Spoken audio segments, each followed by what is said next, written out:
From millions of copies sold in the 90s to now less than 1,000 active players across the whole genre. This is anti-gravity racing, a subgenre known to be so difficult that there are no recorded instances of anyone beating these games. Starting with Hypersonic Xtreme, a game that everyone, including my brother, called a wipeout ripoff. But only true AGR nerds recognize the traction-based F-Zero X handling, and HSX has done a decent job replicating it. Only to ruin it by forcing a 20% dead zone on the analog stick, which combined with this game's extremely high speeds results in you constantly sliding and crashing into walls. I was already struggling on the easiest difficulty, and when that happens, I look up walkthroughs and speedruns. But for many of these obscure games, there aren't any, and information is scarce in general. Even short gameplay videos were uncommon in this case. But we've seen how much of an impact even small amounts of dead zones had on F-Zero X, so I tried to counteract it with external software, and the results were immediately apparent. It didn't erase all the skill issue, but now I was progressing through the Drake Cup, which unlocked the point-to-point races, a rare and welcome sight in racing games. The game was seemingly over after them, with the only remaining thing to discover being a surprisingly capable track creator, and someone liked it enough to make nearly 100 tracks and share videos of them all. That's more HSX videos than the rest of the YouTube combined. This has been the fastest AGR so far, which certainly contributed to its difficulty. But then I actually started watching the gameplays and realized I'd been playing an entirely different game, cause HSX runs at around 2 times the speed if you play it on an emulator, and you can't even tell because the timer is functioning correctly. At half this speed, the game becomes much easier and quite boring. HSX was also released as G-Surfers, which is essentially the same game with a different core of paint and tracks. It runs at a reasonable speed, but the performance is atrocious, which for an AGR is a complete deal breaker.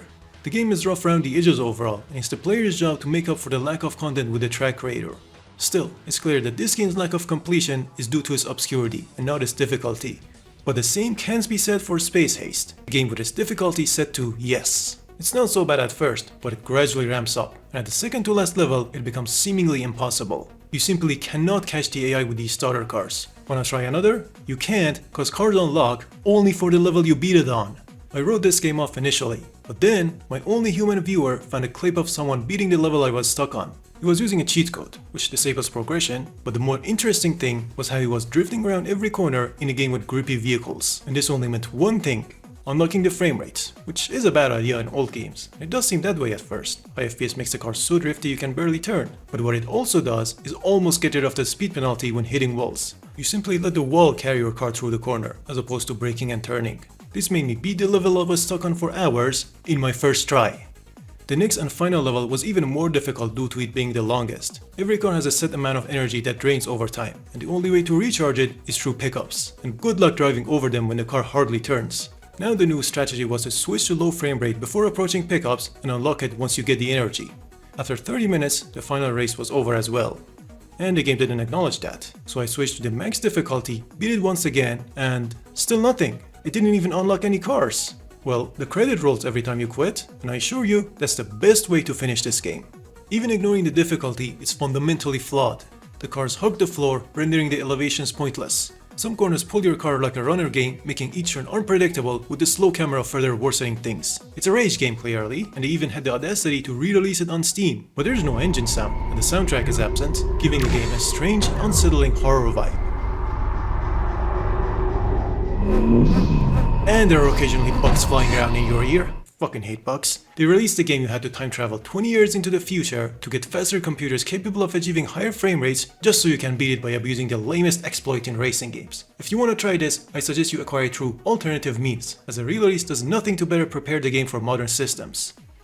Next, we have a game made by a studio known for a franchise with capital letters separated by dots. The racing game tries to emphasize combat with extreme rubber banding and easy driving. You can literally feel the AI magnetizing towards you, and every event is a glorified drag race. The combat takes all the focus and mostly consists of auto-lock weapons. You just upgrade throughout the campaign and the game will be over after 2 hours. It's not difficult whatsoever, but the next game is. It is also made by a studio responsible for a franchise with capital letters separated by dots, and it looks and feels awkwardly similar to the previous game. Same environments, same weapons, but they had to make new ships that look like bugs!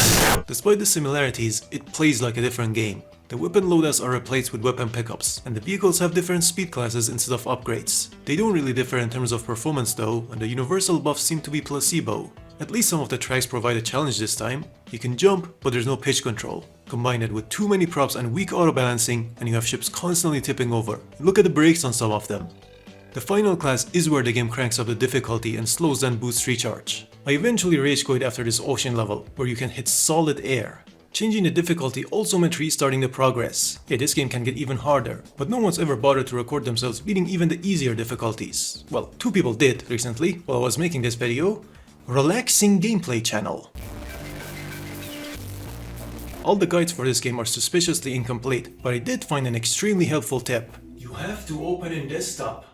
Someone submitted this in 22, and this obscure game is from 07. It's using a lot of assets from the previous game released in 01, but I found no explanation as to why that's the case. Maybe there's something in the manual. Oh god, it's all connected. Let's get out of here and play something easy for once. Starting with Looney Tunes? A game I nearly removed from my list because it's a generic kart racer made for literal toddlers. And no, making the karts hover because the developers were lazy doesn't make it an AGR. Kart racers exist for the sole purpose of making 4-year-olds think they're good at racing, when all they're doing is setting them up for failure in any game that isn't Mario Kart. The driving in these games is so incredibly easy and forgiving to the point that I don't even consider them to be racing games. And even if you suck at it, the game grants you bullshit powers to easily eliminate your opponents. They make sure you're always winner, just like MegaRace does. That gives me an idea.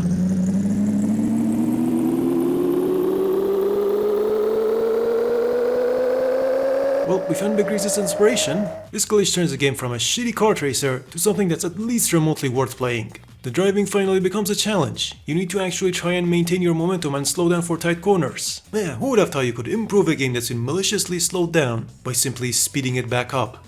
How do F-Zero the Arabic Draft fans not have a mod for this yet? You don't have to abandon the better core gameplay in favor of tedious glitches just to get to speeds that could have been the game's default. The game still isn't good, but it is better in every way. And somehow, this was only discovered 20 years after the game's release.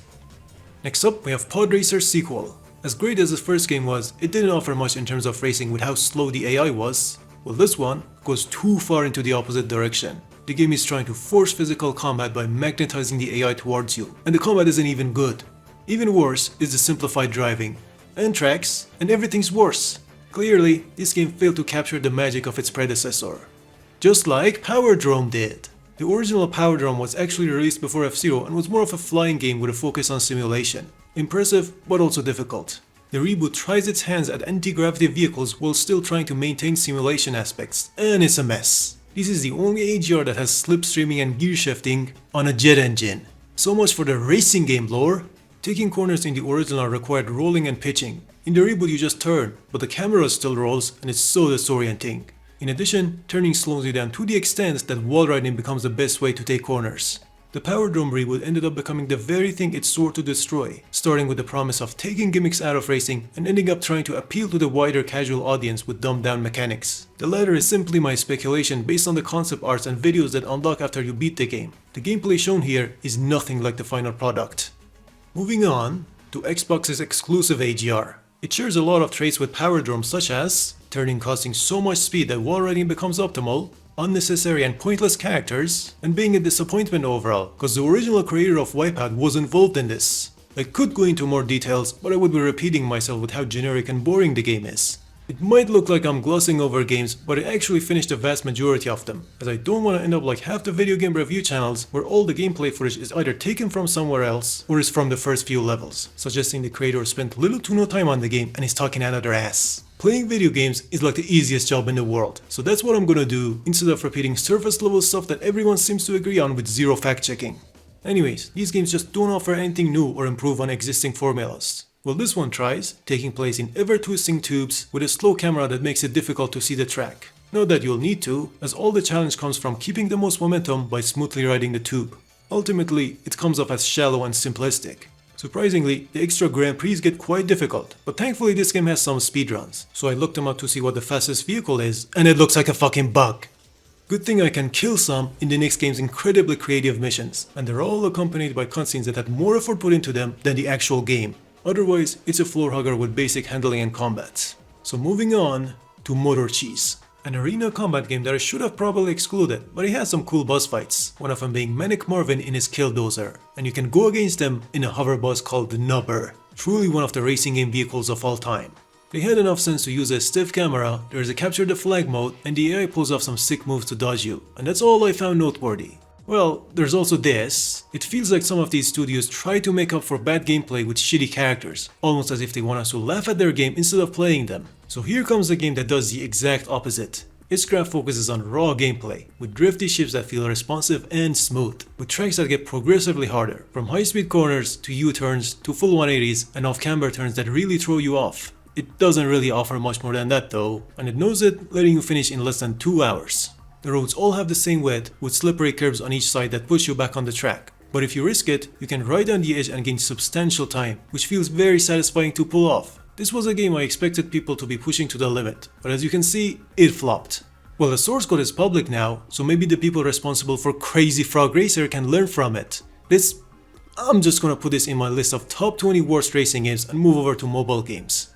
Beginning with Geopod for Java. It started out as a primitive floor hugger, with its sequel going full 3D on an obscure handheld that can't be emulated, but the phone version works and is quite good. It has actual physics that somewhat try to mimic the Wipeout games, with distinct tracks that each offer something new. It's still basic and runs slowly, but if I had this on a phone in 2005, I wouldn't complain, and would pick it over any other Need for Speed wannabe on the same platform.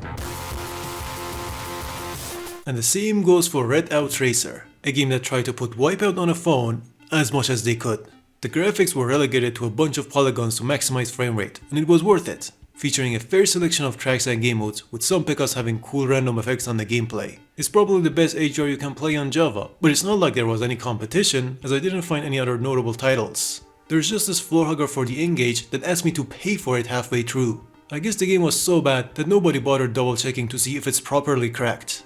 But who needs an N-Gage when you can access thousands of free games with just an internet connection? There's a project trying to preserve every single Flash game, and they were nice enough to include a screenshot for each game. I went through all the ones in the racing category and picked the ones that looked like they had hover cars.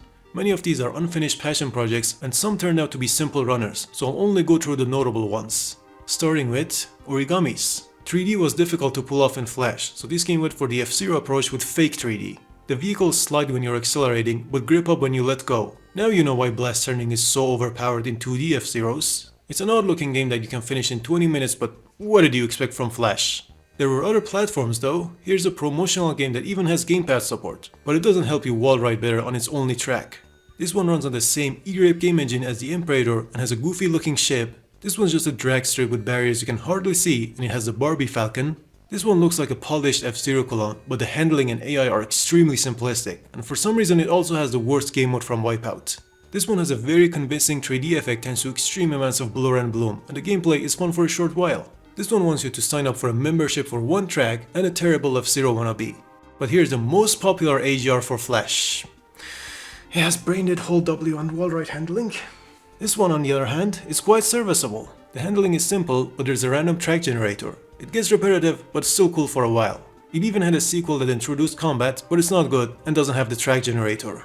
Now for the best Flash game. It's fake 3D, has a slidey handling that is very fun to manage, and more importantly, there are no walls to be used as cheese. It's very short, and I don't think there's anything like it. This one's not too bad, but is also much newer and runs on Unity. And here's Jet Moto 6. And that's the end of the browser game era, with slop phones just around the corner to replace them. Well, this thing also tried. Here's a game with a stereoscopic 3D gimmick, combined with extremely simple 2D gameplay. You likely won't bother with this game's unpredictable drift handling, as you'll quickly discover just how overpowered wall riding is. You hold W and smoke the expert AI in the hardest Grand Prix. This game was the closest thing to an AGR a commenter introduced me to, so there you go. Anyways, here's the first mobile AGR I found. Just a floor hugger where all you have to do is hold accelerate. Actually, there's no need to, because you can enable auto throttle in the options menu. Yes, it's spelled like that. The next one is the most popular Android AGR, so I had high hopes. I tried to use analog controls, but was shocked to see that Android emulators lack the obvious feature of mapping gyro to analog axis on controllers, so I played it on a phone instead, only to realize the steering is filtered and unresponsive anyways, making tilt controls pointless. So back to emulator on a keyboard, and I was immediately disappointed to see that the game plays more like a runner. Steering is the only control. The tracks, weapons, and the overall gameplay is incredibly bland, but apparently it was enough for the game to garner over 100,000 downloads while having a price tag. This is probably one of the most profitable AGRs of the modern era, if you count it as one. The next game isn't much better, suffering from the same controls issue as the previous game. The next one is Lost Media, and the one after it is online only with servers shut down. The final game has enough sense to slow you down for hitting walls, but not enough to give you more turn-in while braking. What it lacks in driving though, it tries to make up for with a surprising amount of tracks in the campaign. In fact, you can create custom tracks and share them online with your ghost. I went in to try the track editor just to be met with what was essentially a middle finger that asked me to pay 25 euros to unlock all track pieces. Hell no, I can buy a few proper AGRs with that money. AGRs that you'll discover in future videos, along with more mobile shovelware that are somehow even more insulting. If it's released, you can find it on the screen or in the description.